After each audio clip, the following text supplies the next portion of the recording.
All right, let's start with the big story that everyone is talking about, something that is going to have long-term implications on diplomacy around the world, where the United States has finally pulled out of the Iranian nuclear agreement of 2015. The United States has restored sanctions on Tehran that had been suspended under the 2015 accord that had been signed during Obama's presidency. Now, there is a new president in the White House now, and Donald Trump has said that he will be restoring sanctions on Iran, though he did not offer evidence that Tehran has violated the terms of the nuclear deal. Now, addressing the media from the White House, Trump said that the Iranian nuclear deal was defective to the core and should not have been there in the first place. Now, warning of a nuclear armed race, Trump said that there will be sanctions which will be put in place and that Washington is not making empty threats. Now, exiting the deal also fulfills one of Trump's campaign promises, but threatens to strain the U.S. relations with some of its closest allies and also disrupt a significant source of the world's oil. I am announcing today that the United States will withdraw from the Iran nuclear deal. In a few moments, I will sign a presidential memorandum to begin reinstating U.S. nuclear sanctions on the Iranian regime. We will be instituting the highest level of economic sanction. The Iran deal is defective at its core. If we do nothing, we know exactly what will happen. In just a short period of time, the world's leading state sponsor of terror will be on the cusp of acquiring the world's most dangerous weapons. All right, so that was the big announcement that has in fact been made by Donald Trump that has sent ripples around the world in terms of the implications that this was likely to have. Remember, it took almost about 2.5 years of negotiations between diplomats of several nations for this plan, for this deal to in fact take a certain sort of a final shape that it was hoped would in fact restore peace in the region and also would ensure that Tehran would in fact abide by the conditions and the guidelines that would be put in place under what was known as the Joint Comprehensive Plan of Action. And now the United States has formally withdrawn from the Joint Plan of Action that it had been a signatory to in 2015. And to discuss more on this, we are joined in by Harry Houghton, who is joining us from the United States. And we're also joined in by Ramesh Ramachandran as well, who will be joining us from the newsroom here in WION. But Harry, let me begin with you on this. Now, this was something that was expected. Donald Trump, right through his campaigning days, it said that the Iranian nuclear deal was the worst deal imaginable that had been negotiated by the United States. He had said that he would be pulling out of it, and that's exactly what he has done. Yeah, that's right. And we have been suspecting this move would be coming for some time now. Over the past 3 weeks here in Washington, the leaders of France and Germany and representatives from the United Kingdom have come here to desperately try and plead with the Trump administration to stick with this deal, to try and emphasize the benefits of the deal, to try and outline some sort of alternative plan that Donald Trump has been demanding. But they clearly have failed in those efforts to do so. One thing that really did seem to sway the president's mind and perhaps embolden him even more, right, was that presentation by the Israeli Prime Minister Benjamin Netanyahu recently. The president referenced that in his speech today, and that was one of the reasons he gave for withdrawing from this nuclear deal. Absolutely. Do continue to stay on with this, Harry. Meanwhile, we're also joined in by my colleague Ramesh Ramachandran as well from the international desk at WION Studios. Ramesh, good morning to you. This of course, is something that Donald Trump had always been promising, but the fact that the United States, which had been one of the key signatories in 2015, because remember, this is a deal that has been signed with Iran, along with the 6 world powers, including the United States. Do you think this decision was thought through, or was this just one of the campaign promises of rhetoric that Donald Trump has now gone ahead with? Good morning, Mohammed. The paradox here is, Mohammed, that this is one issue on which President Trump has been consistent throughout. Candidate Trump also spoke in the same word, in one word, on the issue of Iran nuclear deal. He says that this was a bad deal, a defective deal, and the U.S. must withdraw from it or get renegotiated the deal. And we saw that happen, manifest itself even yesterday when President Trump announced his decision to withdraw from the Iran nuclear deal. But that said, this is not entirely surprising, Mohammed. We've seen him pull out of the Paris Climate Accord. We've seen him pull out of the Trans-Pacific Partnership. This was the third big agreement that he has decided to pull out of. But what the implications of this will be on the region and the world at large remains a moot point. The US says the world is a safer place after the US exit from the nuclear deal. Others demur. The US's allies in Europe, France, Germany and the UK in particular, have voiced concerns about the US pullout. They have issued a joint statement saying that this should not have happened and that they will persist with the Iran nuclear deal. Iran, for its part, says it will remain in the deal for the foreseeable future, but with a caveat that if the negotiations do not proceed according to its liking, it will begin enriching uranium to a higher level than before. So all gloves are off the table, so to speak, Mohammed. Which way it will eventually go remains to be seen. But these are very delicately poised times, and anything can happen between now and eventually whichever way Iran decides sometime going in the future. Absolutely. Some interesting points there, Ramesh. Do continue to stay on with this. And Harry, if I can bring you in on this. You know, it's in fact difficult to predict as to which way this deal is now going to go. The United States has said that it will be pulling out of it. There are 5 other world powers who are also signatories of the JCPOA. Now, they've said that they will still continue to persist with the deal. Iran has made its participation in the deal conditional. They've said if it is to their liking, they will still go on to stay with the deal. My question to you here, Harry, is with the pulling out of Donald Trump from this deal, has it left the United States more isolated even from its closest allies in Europe? Well, that's the criticism of the United States here, is that that it's ignored its closest allies in Europe, not just on this point, of course, not just on the Iran nuclear deal, but they've ignored allies in Europe on trade tariffs, for example. They've also ignored their allies in Europe on the Paris Climate Change Accord. So people say, look, for countries like France and Germany and the United Kingdom, who have been long-standing allies of Washington, they can no longer rely on the US as some sort of strategic partner going forward. Now, the US rejects that. They say that isn't true, and they still do have very strong partnerships with these countries. But it does put a key question mark on whether the US can be trusted long term, and that's very difficult for the US when they're entering into negotiations with another nuclear power or another potential nuclear power, that one, of course, in the form of North Korea. Absolutely, indeed. The negotiations with North Korea, the talks are likely to happen in the course of the next 1 month. Ramesh, if I can draw you in on this, the fact of the matter is the IAEA, the watchdog, which was in fact monitoring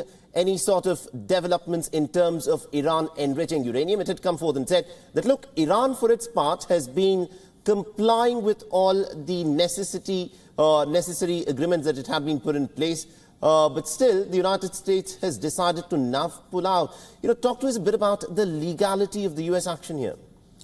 Well, Mohammed, if you look at the text of President Trump's statements, he seems to justify the US decision to pull out of the Iran nuclear deal by saying that there is definitive proof that what Iran promised was a lie, and that what Prime Minister of Israel, Benjamin Netanyahu, said not so long ago conclusively showed that Iran was pursuing nuclear weapons program. So that, to my mind, is the Trump justification for pulling out of the deal. But many are questioning the legitimacy or the rationale behind this decision, because the IAEA has found Iran to be fully compliant with the provisions of the Iran nuclear deal, the JCPOA. France, Germany, the UK all agree and concur with the IAEA that Iran was complying with the deal. This was the best possible under the circumstances, that there was no reason for US to pull out of the Iran nuclear deal. But that said, it's the justification that's being questioned across the world. And coming back to the North Korea issue, Mohammed, this is very critically important, because if I were Kim Jong-un, I'd wonder, should I be able to do business with Donald Trump or not? Can I trust this man or not? Will US keep its end of the bargain or not? Because Trump here has pulled out of an international agreement signed by the US barely 3 years ago. So what impact it will have on North Korea going forward remains to be seen. But as things stand today, Trump says he's already sent Pompeo to Pyongyang for talks with Kim Jong-un and his government there, and that he will meet Kim Jong-un come the 15th of next month. But where it will all end up is a moot point, Mohammed. Absolutely, indeed. The credibility of the United States as a negotiating partner when it enters into agreements is what has, in fact, been badly hit in this. Now, Harry, if I can bring you in on this. Now, the fact of the matter is, Iran had been complying with the guidelines that had been put in place, but now, with the United States walking off, now, Tehran has, in fact, threatened that, look, if we don't like how the negotiations are to go forward, they may, in fact, start the enrichment of uranium. Do you think Donald Trump has, in fact, shot himself in the foot by trying to achieve something, but ended up doing something exactly the opposite of what he wanted to achieve?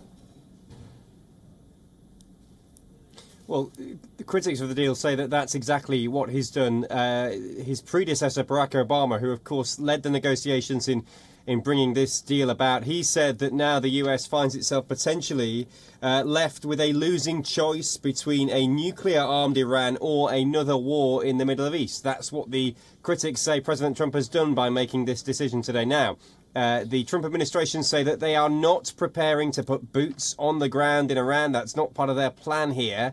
But you know, there is this question of, well, if Iran does go back and develop nuclear weapons, how will the US respond? Donald Trump has said that there's no chance that's going to happen. The US wouldn't let that happen. Well, Iran has said that you know, if this deal can't be renegotiated with its European signatories and China and Russia, then it might go back to redeveloping its nuclear weapons program. So there is a huge risk here, and critics of Donald Trump say there is an even greater risk now of all-out war breaking out in the Middle East. Absolutely. That is, of course, something which the critics have pointed out, that with the United States, in fact, effectively nullifying the deal that it had entered into, it may potentially set off a sort of an arms race, a nuclear arms race in the Middle Eastern region. Ramesh, you wanted to comment on this. You wanted to ask a question to Harry. Yes, Mohammed, thank you. In fact, Harry, if I can just go back to the original point I was trying to make about the justification for the U.S. pullout from the Iran nuclear deal. Now, to quote Trump, he says, quote unquote, there is definitive proof of Iran trying to revive its nuclear weapons program, and he referred to Israeli Prime Minister Benjamin Netanyahu's remarks not so long ago. And he also says that even if Iran were fully compliant, Iran was on the verge of a nuclear breakout in a short period of time. Now, I want to understand the American perspective. What's the mood in Washington as we speak about the justification used by or cited by Trump to pull out of the Iran nuclear deal, and how much are the people convinced by his arguments? Well, that point you make about Iran being able to make a nuclear weapon in a short period of time, that is one of the key questions that people have been asking the Trump administration over the past few hours, and we haven't been able to get a clear answer, because it seems from reading the Iran nuclear agreement that Iran would not be able to develop a nuclear weapon until many of the so-called sunset clauses in the agreement expire, and that's not until the year 2030. So how exactly President Trump can justify that point in saying that Iran can develop a nuclear weapon in a short period of time, it's not clear exactly where that justification comes from. The other criticism here in Washington of the Trump administration is that they haven't got any sort of plan B to fall back on. Yes, you know, a lot of people accept that there are flaws in this deal, that, you know, it wasn't perfect in any way. But what now? What happens now? How do you try and prevent Iran from developing a nuclear weapon now? The Trump administration have said that they're going to work with their European allies to continue to put pressure on Iran, but absent of this agreement, it seems as though that task has become a lot more difficult. And very quickly, Harry, one more follow-up question. You know, a new survey in the US says that American people, young voters by and large, are not convinced by Trump's argument on pulling out of the Iran nuclear deal. Now, if I were to ask you, Harry, I mean, do you see any parallels between what has happened now and in the early 2000s when the then President George W. Bush spoke on similar words, similar lines against Iraq, against the you know, weapons of mass destruction, which were not there? So clearly, is there any linkage, any parallels you can draw between Iraq in 2002 and Iran in 2018 under Trump? Well, not clear at this stage. I mean, you know, what I can say is that this was an issue that Donald Trump raised in the campaign. It certainly wasn't, though. It wasn't one of the core issues that motivated his political base. It wasn't something that that his supporters were demanding him to act upon. On the other side, those young people that you referenced, they will be dismayed at the US pulling out of this nuclear agreement. I think if we were to start to get to the position where it looked as though the US could be conducting some sort of military action in Iran, you would see huge protests across the country. You'd see huge anger and frustration. We're certainly not there yet. We're very far from it. But there are a lot of diplomats here in Washington, diplomats in Europe as well, who are pretty dismayed by the action that Donald Trump has taken and can't quite understand exactly how the Trump administration is able to justify doing this. And also, Harry, try help us understand in terms of, what exactly is gone in Donald Trump pulling out of this deal. Is this essentially him trying to be un-Obama-like in his way of doing things? Is factors of internal politics within the United States that has prompted him to pull out of an international nuclear agreement of this nature? Yeah, I mean, a large part of Donald Trump's motivation for this is definitely to do that. It's definitely to try and dismantle the policies of his predecessor, Barack Obama. We've seen him do that with other huge international agreements, with the Trans-Pacific Partnership, for example, with the Paris Climate Change Accord, with these tariffs that he's imposed. All of that is dismantling key legacies of Barack Obama. His opening up to Cuba, for example, another one that Donald Trump has reversed upon. So that is certainly one of his motivations for carrying out this policy. Absolutely, indeed. Do continue to stay on with us, Harry Horton, and also Ramesh Ramachandran, because this, in many ways, is what it appears to be, that Donald Trump is, in fact, going ahead and trying to dismantle some of those key agreements which Barack Obama had, in fact, put in place. And former President Barack Obama has, in fact, slammed President Donald Trump's decision to pull the United States out of the Iranian nuclear deal. Now, Obama has said that the decision putting the Joint Comprehensive Plan of Action at risk without any Iranian violation of the deal is a serious mistake. Now, it was during Obama's presidency that the JCPOA had been negotiated. Remember, the negotiations had lasted almost about 2.5 years and were extremely difficult and were implemented during Obama's presidency. The 2015 pact had lifted the sanctions on Iran that had crippled its economy and also cut its oil exports roughly in half. Now, in exchange for the sanctions relief, Iran accepted limitations on its nuclear program and it allowed the international inspectors into all of its facilities. Now, this is where Donald Trump, in the justification that he has given out that not all the facilities were open for inspectors, is clearly lying in terms of the justification that he has put out, because the Iranians say that they have opened out all their facilities. The IAEA inspectors say that they have their men watching over what Iran is doing, and pulling out of the deal now could potentially strain the diplomatic relationships with the US allies such as France and Germany, and it could also have a ripple effects in the oil market as well. Now, the United States withdrawal fulfills, of course, the Trump campaign promise, but why should he, of course, go ahead and do it? Is there a plan B that he's already got, that he's thought through, is of course, the big question. Now, Harry, if this is what has in fact been said by Obama, where he slammed Donald Trump for having pulled out of this deal. Now, the question, of course, is this. Now, Donald Trump has said that the highest levels of sanctions will be put in place on Iran. Now, what this effectively means is that any sort of economic transactions that will be conducted, not just between Iran and the United States, are suspended, but also the fact that any of its US allies also will be restricted from carrying out any sort of economic activities is also something that will be suspended. Do you think the Europeans will go ahead with it? And does this give Iran any room for negotiations now?